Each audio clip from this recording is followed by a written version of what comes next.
Joining me now here in the newsroom, MSNBC's Stephanie Rhule, facemaker-in-chief. Also, political chief economic correspondent Ben White. And with us, Chris Liu, former deputy labor secretary in the Obama administration. Stephanie, first off, why is the president getting flack for the jobs numbers? No surprise. It's all in a tweet. President Trump gets the numbers, gets this data the night before. It is held in top secret. The lockup around these numbers is massive because it's market moving. And an hour before the number is published, the president tosses out a tweet at 7:20 in the morning. Hey, all eyes on the jobs number. I think it's going to be good. Well, no, correct. We know that you know that.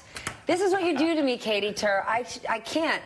Yes, the president knows that number. So at the very least, he's saying, don't focus on any of the bad news, only focus on the good news, because I have the good news. And at the very worst, he is telling the market ahead of time. And while there wasn't a price action, we saw a huge volume action at 7:21 in the markets right after the president said it. Chris, why don't presidents do this normally?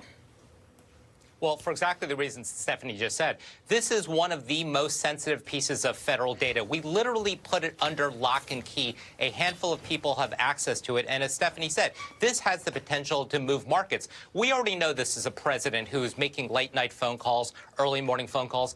Does anybody believe that he's keeping this information secret when he's talking to people late at night? I mean, when I was the deputy labor secretary, I did not see these numbers until a half hour before they were released. And I sat in a room. I was not allowed to use my cell phone. I was not allowed to leave the room until 8:30 until these things came out. This is one of the most closely guarded secrets, and the president should not be giving a hint about it an hour before they're released. Reporters who cover it, too, locked in the room, no cell phone. This is the granddaddy of data. So if he is talking to people the night before when he gets this data, and I don't know what he's saying, but if he is hinting about it or telling some of his big business buddies about it, is that a problem legally at all? Well, it's a problem because it violates federal rules on who can disclose this information. It's not only they can't talk about it by 8:30 when the number comes out, there's an hour after that that federal officials are not allowed to talk about this number. It's supposed to stand on its own, let the market react, then you can spin it. And the question is, if he is talking, we don't know at all that he's talking to anybody the night before, but if he is, they could buy Dow futures, they could,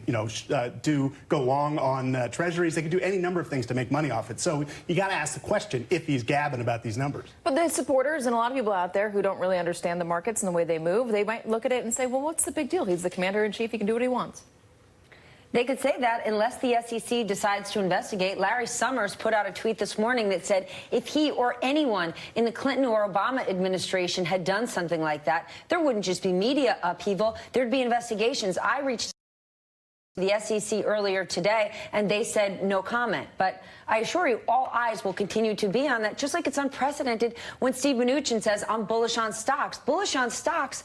I'm sorry, sir, not your job to tell the American people that. That's dicey business. Let's talk about